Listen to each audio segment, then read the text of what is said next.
Oyaore nyakora moga juang kendo machiegni e nonro mar Oboke kawuono chieng' wuok tich tarik 27 dwe no mar 9 higa mar 2021. Geno mara en ni bedo kod giko odira makare machiegni mondo aluomni moko kuom thuond weche oboke adek mago makawuono: Daily Nation, The Standard kod The Star. Nyinga Chris Owino. Oboke ma dhi chako go pap en oboke mar The Standard. Wadhi yawo pap kod oboke mar The Standard kama thor mar wacho nyim oboke mar The Standard en ni Will Kagwe tell scale in State House race. Will Kagwe tell scale in State House race. We can today reveal that there are efforts to have healthiest run for president in the next poll, with Uhuru ending his final term and everyone jostling to have a piece of the pie. What impact will a Kagwe bid have? Oboke mar The Standard lieko nitiere chenro mar chungo jatend migawo mar thieth mapacho kae Mutahi Kagwe mondo dhi olar kom ker e yiero maduong' mabiro. Oboke mar The Standard owacho nitiere chenro mar chungo jatend migawo mar thieth Mutahi Kagwe mondo dhi olar kom ker e yiero maduong' mabiro. Nekwara mugi weche mag siasa ma Kenya. Kawuono en Justin Muturi, kiny en Jimmy Wanjigi, Orucha en Mwangi Waoria. Akia ni Mount Kenya ang' matimore e Mount Kenya.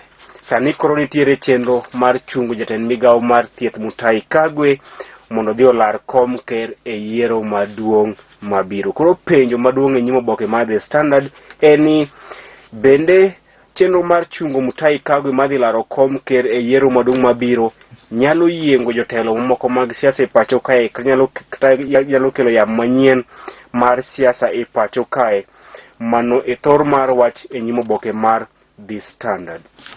Nitiere chenro mar chungo jatend migawo mar thieth Mutahi Kagwe mondo dhi olar kom ker e yiero maduong' mabiro. Ito oboke mar 4 lose wi gino ma omiyo yiero mapacho kae nengo gin malo mokalo. Gino ma omiyo yiero mapacho kae nengo gin malo mokalo. Kae wacho ni weche mag procurements. Nitiere yore mang'eny mag timo procurements mag manie chike mapacho kae, ka achiel kod kao pach stakeholders mopogore opogore weche mag yiero. Magi momiyo nengo yiero mapacho kae ni malo sana. Procurements iwacho ni channels mag timo procurements mag gik yiero thoth mokalo, ka achiel kod consultation mano lalro kod timo twak ma itimo twak kod migepe, ka achiel kod stakeholders motenore kod weche mag yiero e pacho kae. Magi gik momiyo yiero ma pacho kae iwacho nengo ne ni malo ka ipimo kod pinje ma oko. Ito oboke mar 5 ogai mar ODM Raila Odinga kod jalup ker William Ruto dhi nyime kod rwako jotelo mopogore opogore kweth margi motelo ne yiero maduong' mabiro. Giko jumani jalup ker William Ruto ne orwako jo od bura mathoth mawuok gwenge mag Mount Kenya region moting'o Ali Amin Dedi, mano ja od bura ma Laikipia East, Peris Tobiko ja od bura ma Kajiado East, ka achiel kod Wario Galicha ja od bura ma Moyale mane oriwore kod duond od bura mar UDA. Gavana ma Kirinyaga Nyadeni Anne Waiguru bende ne olando ni odhi riwore kod duond od bura mar UDA bang' lieko ni jopiny mawuok e gwengego dwaro ni mondo riwore kod duond od bura mar UDA. Kinde mogai mar ODM Raila Odinga ne oyudo sir makende bang' ka governors maromo 6 mauka gwenge makadho wadhnam chumbi ne oyie mar sire lwedo e dwaro mare mag laro kom ker e yiero maduong' mabiro.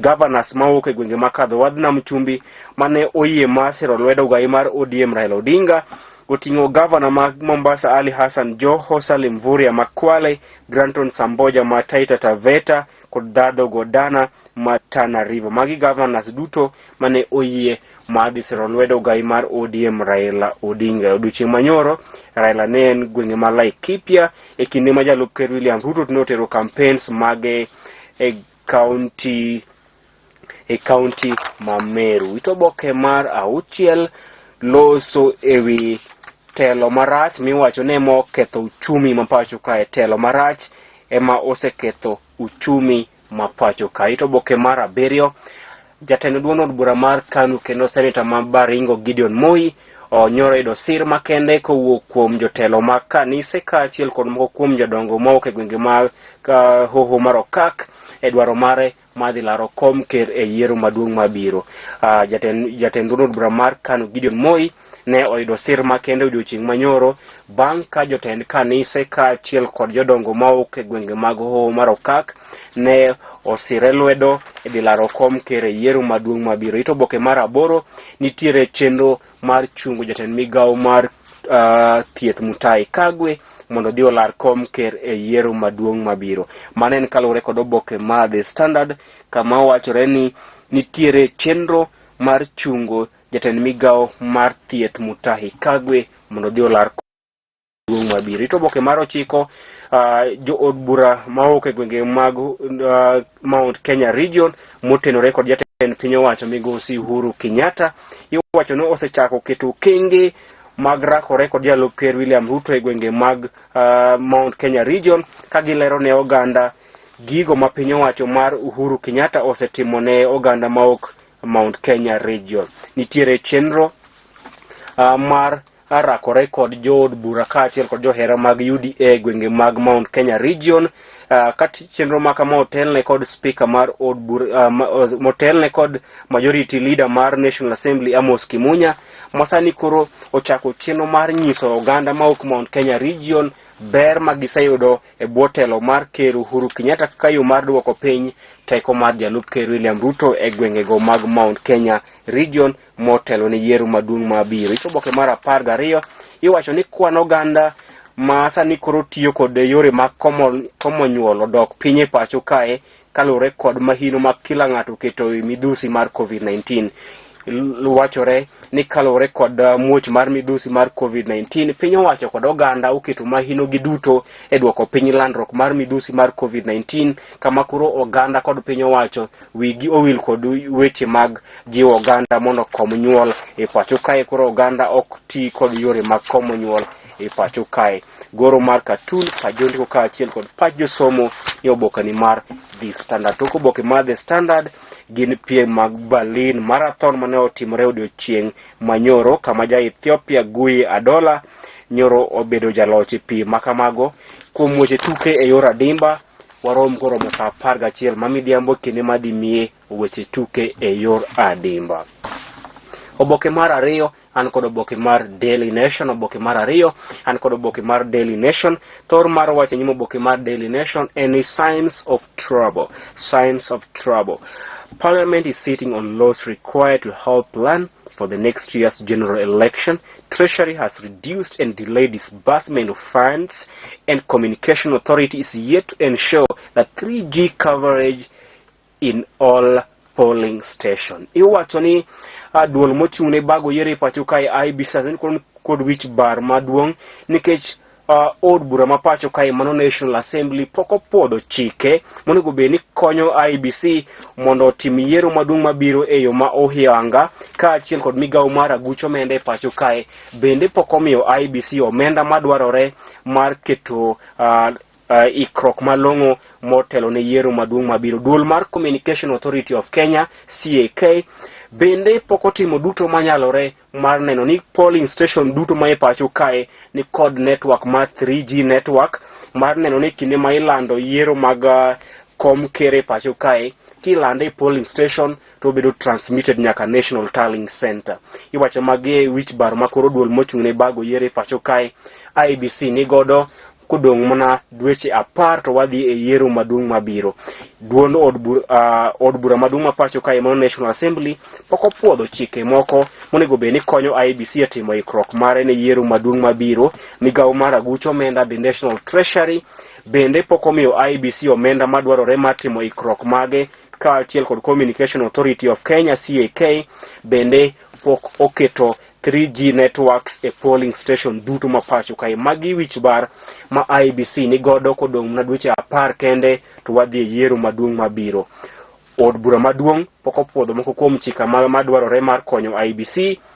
National Treasury pok omiyo IEBC omenda madwarore.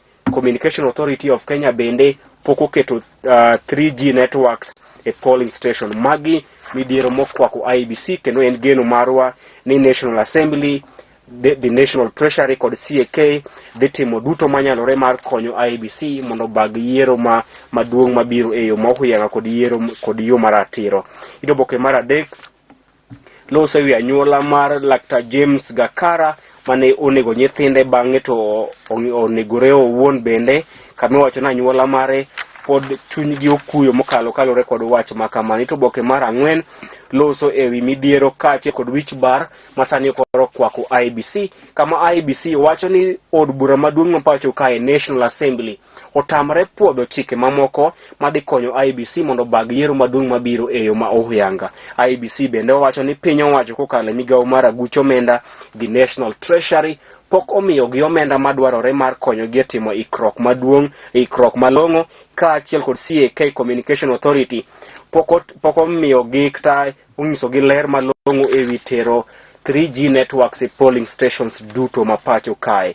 Oboke mar abich Gideon Moi owacho ni ok obidok chien e dwaro mare madhi laro kom ker e yiero maduong' mabiro.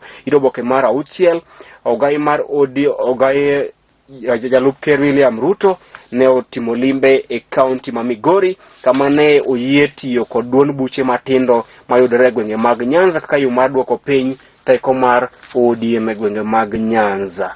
Oboke mar biro loso ewi midhiero masani koro kwako jonyuol kalure kod school fees e pacho kae. Oboke mar aboro nitiere geno e pacho kae kalure kod dok piny ewi kwan oganda magamo midusi mar COVID-19 e pacho kae. Nitiere geno kalure kod dok piny ewi kwan oganda magamo midusi mar COVID-19 e pacho kae. Oboke mar apar loso ewi medruok mar nengo mafuta pajondiko kaachiel kod pach josomo. Oboke mogik an kod oboke mar The Star. Oboke mogik an kod oboke mar The Star kama thor mar wache nyimo oboke mar The Star any MPs plot to lock out graft suspects from poll. Lawmakers seek to amend Leadership and Integrity Act and the Elections Act. Sani koro jo od bura nitiere kod chenro mar geng'o ne jogo man kod weche mag mibadhi e dhi chung' laro kombe mopogore opogore mag siasa e yiero maduong' mabiro. Nitiere chenro mar jo od bura mar geng'o ne jotelo mag siasa mosemien kod weche mag mibadhi e dhi chung' laro kombe mopogore opogore mag siasa e yiero maduong' mabiro, kendo gidhi timo lokruok ne chik mar Leadership and Integrity Act mar kumo kaachiel kod geng'o ne jotelo mag siasa man kod weche mag mibadhi e dhi laro kombe mopogore opogore mag siasa e yiero maduong' mabiro. Oboke mar ang'wen nyaka oboke mar abich loso pod mana ewi chenro mag jo od bura mar timo lokruok ne pend chik mar Integrity and Leadership mar kumo kaachiel kod geng'o ne jotelo mag siasa man mosemien kod weche mag mibadhi e dhi laro kombe mag siasa e yiero maduong' mabiro. Oboke mar auchiel loso ewi mibadhi mar KEMSA. Oboke mar abiriyo Mudavadi osingo mar konyo yawago mane turo daro miethegi e gwenge mag Gilgil poni oyiere ka ker e yiero maduong' mabiro. Oboke mar boro kadhi nyime gin weche mag ohala nyakwaramogi. Mano bende makelo wa giko nonro mar oboke odiochieng' ma kawuono. Ibed kod odiochieng' makare. Nyinga Chris Owino.